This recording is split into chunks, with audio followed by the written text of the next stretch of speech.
का नाम था रंगाजी। रंगाजी रहते थे। तो रंगाजी व्यापारी थे।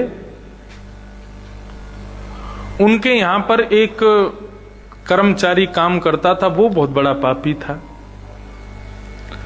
एक दिन उसकी मृत्यु हो गई।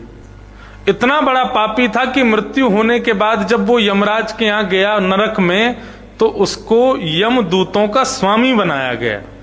इतना बड़ा पापी था, यमराज के दूतों को उसका स्वामी बना दिया। अब वो क्या करता है, जिनको भी नरक लाना होता है उनकी लिस्ट बनाता है और लिस्ट बना करके फिर यमदूतों को भेजता है। आदमी को पकड़ के नरक ले जाते हैं। एक दिन उसके हाथ में लिस्ट आई, तो उसने लिस्ट बनाई, तो उसमें एक व्यक्ति दौसा से जाना था नरक में। तो उसके मन में भावना प्रकट हुई, मेरा गांव है दौसा, चलो इसको लेने मैं जाऊंगा। तो उसको लेने के लिए जब वो स्वयं आया, तो उसने घड़ी देखी, अभी उसको मारने में 1 घंटा है, समय है, समय अनुसार मरेगा, इतनी देर क्या करूं, अपने घर परिवार देख लेता हूं। तो उसने अपने पत्नी बच्चे सब देख लिए, सबको देख दाख के बड़ा खुश हो गया और फिर वहां गया जहां वो नौकरी करता था, रंगाजी के यहां। वो किसी को दिख तो रहा नहीं था, अदृश्य था। रंगाजी के यहां पहुंच गया तो उसके मन में भाव आया कि ये रंगाजी पूरे दिन जो है पैसे गिनते रहते हैं, अपनी गुल्लक देखते रहते हैं, काम धंधा मेरा चलता रहे, इसी में इनकी रुचि रहती है, इनको समझा चलता हूं। प्रकट हो गया, रंगाजी को प्रणाम करने लगा। सेठ जी प्रणाम। रंगाजी बोले कौन हो भैया? बोले मुझे भूल गए आप? बोले काले काले वस्त्र पहन करके आए हो, तुम्हारा प्रचंड राक्षसों जैसा स्वरूप है, कौन हो भैया? बोले ये तो आजकल मेरी यूनिफॉर्म है, लेकिन मैं आपके यहाँ वो सेवक था ना, एक दुकान में एक लड़का रहता था, उसकी कुछ साल पहले मृत्यु हो गई थी। अच्छा हाँ हाँ हाँ, वो दूसरी गली में जो रहता है वो? बोले हाँ मैं वही हूं। बोले तुम तो मर गए फिर कैसे? बोले मैं आजकल मैंने इतना पाप किया कि यमराज ने अपने दूतों का सरदार मुझको बनाया है, मैं वहां जाकर के उनका सरदार बन गया हूं। तो बोले भैया यहां कैसे आए तुम? बोले यहां मैं आया हूं दौसा में, वो रहता है ना पास में एक आदमी, नाम बताया उसका? बोले हाँ हाँ वो, उसको ले जाने आया हूं, उसने बहुत पाप किया है। तो बोले तुम उसको कैसे मारोगे? बोले वो बैलगाड़ी चलाता हुआ आएगा, उसके बैल के सिर पर जाकर के मैं बैठ जाऊंगा, बैल पागल हो जाएगा और अपने सींग अपने सेठ उसके चलाने वाले के पेट में घुसा देगा, उसकी मृत्यु हो जाएगी, ले जाऊंगा उसको।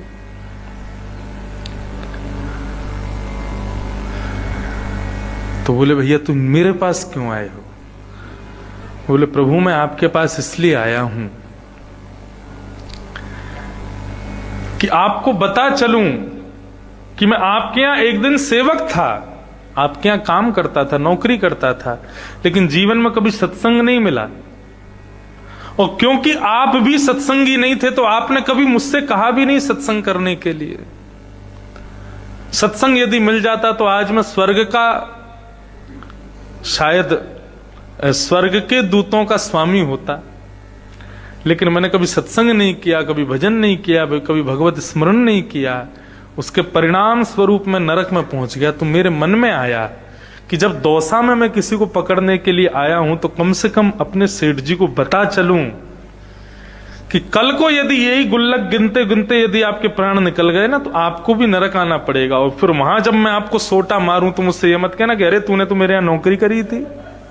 वहां मैं ये विचार नहीं करूंगा कि आपके यहां नौकरी करी थी, वहां तो मैं सोटे ही मारूंगा। तो यदि आप चाहते हो कि मैं आपको सोटा नहीं मारूं, तो आज से भजन करना शुरू कर दो, भगवत स्मरण करो। तो उन्होंने एक पद भी गाया, भजन बिन नरमर घट के भूत। केवल सुन लो,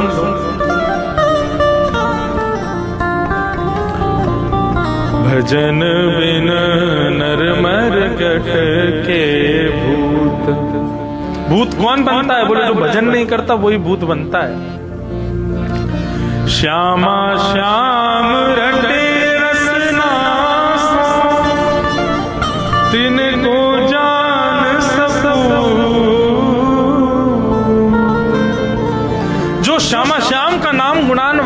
बनते हैं सेठ जी, उनको सुपात्र समझना, उनको श्रेष्ठ समझना। उनके अलावा जो भगवान का नाम गुणानुवाद नहीं करते, उन्हीं को ही आना पड़ता है नरक में, और वही बनते हैं भूत। भजन बिन नर मर गए, बिनु हरि भजन करम सब अकरम, आठों गांठ कपूर, एक अनन्य भक्ति बिन कीने, दृग करनी कर दूत।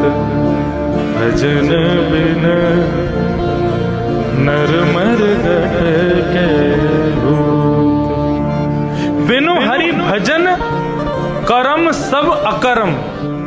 बिना भजन के कोई भी कर्म आप करते हो तो वो अकर्म, वो कर्म है ही नहीं, वो विकर्म है। बिनु हरि भजन कर्म सब अकर्म, आठों गांठ कपूत।